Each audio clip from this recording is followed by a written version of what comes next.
রাষ্ট্রপ্রধান যিনি আছেন শেখ হাসিনা, তিনি এই রাষ্ট্রকে যথাযথভাবে পরিচালনা করছেন কিনা ইনসাফ ভিত্তিক, এজন্য সে আল্লাহর কাছে জবাবদেহি করতে হবে। মন্ত্রী তার মন্ত্রী পরিষদ বর্গের ব্যাপারে আল্লাহর কাছে জবাবদেহিতা হতে হবে। যত কাজ তুমি পেয়েছো সুষম বন্টন হয়েছে কিনা। এমপি তুমি যত কাজ পেয়েছো, তোমার এরিয়ায় যেই কয়টা থানা আছে সেই সব জায়গায় যথাযথভাবে ইসলামের কথা কাজ তুমি পৌঁছাতে পারছো কিনা। চেয়ারম্যান, ইউনিয়ন চেয়ারম্যান সাহেব, পুলিশের ডিসি, এসপি, আইজি, তোমরা যারা আছো, তোমার প্রশাসনের অধীনে যেই কয়জন সেনাবাহিনী আছে, ও সেনা প্রধান, ও তুমি জেনারেল সেক্রেটারি সাহেব, তোমার অধীনে যারা আছে তাদের তুমি ডিপার্টমেন্টে ইসলামের যথাযথ নিয়মকে মানতে পেরেছো কিনা, মানুষকে জানাতে পেরেছো কিনা। যদি জানাতে না পারো, দুনিয়ায় ভালো খাবে, ভালো থাকবে, কিন্তু আমি আল্লাহর আসামির কাঠ গড়ায় দাঁড়ালে কড়ায় গন্ডায় হিসাব ছাড়া এক পা আগাতে পারবে না। আল্লাহ সুবহানাহু ওয়া তাআলা তিনি ইরশাদ করেছেন, ও পৃথিবীর মানুষ, তুমি যদি একা একা ভালো হয়ে যেতে চাও সম্ভব হবে না। কারণ তোমার সাথে তোমার সমাজ আছে, সমাজ নিয়ে তোমাকে ভাবতে হবে, সমাজ নিয়ে তোমাকে কথা বলতে হবে। এমনকি আমি খতিব সাহেব যদি একা একা শুধু মিষ্টি মিষ্টি ওয়াজ করি, আপনারা আমাকে হাদিয়া দিবেন, তোহফা দিবেন, দাওয়াত বেড়ে যাবে, পেটের ভরিও বেড়ে যাবে, কিন্তু কিয়ামতের ময়দানে আল্লাহর আসামির কাঠ গড়ায় আমি খতিব হয়ে জাহান্নামী হয়ে যেতে হবে। ঠিক কিনা বলেন? আমি যেমন সমাজের উপরে দায়িত্ববান, কুল্লুকুম রাঈন ওয়া কুল্লুকুম মাসউলুন আন রাইয়াতিহি, প্রত্যেক মানুষ রক্ষক, নিশ্চয়ই তার রক্ষণার দায়িত্ব সম্পর্কে আল্লাহর কাছে কিয়ামতের ময়দানে জিজ্ঞাসিত হবে।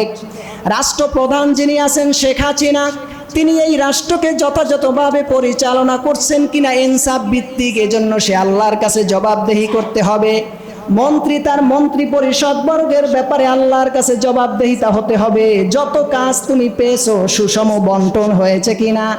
এমপি তুমি যত কাজ পেয়েছো, তোমার এরিয়ায় যেই কয়টা থানা আছে সেই সব জায়গায় যথাযথভাবে ইসলামের কথা কাজ তুমি পৌঁছাতে পারছো কিনা।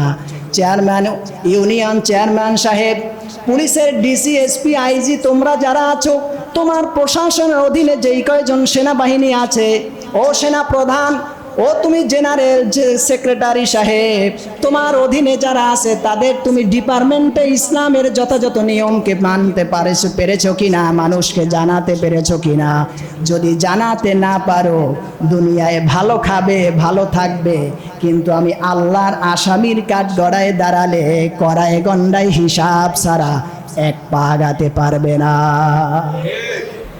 আমার প্রিয় ভাইয়েরা, সমাজ সচেতন 12তম পারার 10তম পৃষ্ঠার সূরাত হুদ, আল্লাহ সুবহানাহু ওয়া তাআলা বলেন, ক্বালু ইয়া শুআইবু আসালাতুকা তা'মুরুকা আন নাতরুকা আবানা। আল্লাহ পাক বলে, শুআইব একজন নবী, তিনি যখন নামাজ পড়তেন, তিনি নামাজি হবার পরে তার নামাজের এত পাওয়ার হয়েছে, ইমানে এত দৌলত হয়েছে, ইমানের এত নূর হয়েছিল, তিনি একা নামাজ পড়ার কারণে তার পূর্বপুরুষরা দেবদেবীর পূজা করত। সব কিছুর পূজার বিরুদ্ধে শুআইব আলাইহিস সালাতু ওয়াস সালাম একা দাঁড়িয়ে গেলেন আর বললেন, তোমার বাপ দাদা পূর্বপুরুষ এই প্রতিমার পূজা করেছে, তাদের প্রতি তুমি কোনো কিছুই করতে পারবে না, কারণ আল্লাহ ছাড়া কারো পায়ের সামনে, কারো বডির সামনে মাথা নত করা হারাম হয়ে যাবে, শিরক হয়ে যাবে। তখন তার জাতি তাকে বলেছিল, ও শুআইব, ক্বালু ইয়াবুদু আবাউনা, তুমি কি তোমার পূর্বপুরুষের মানব রচিত এই মূর্তি পূজাকে তুমি আমাদের ছেড়ে দেবার জন্য বলেছো?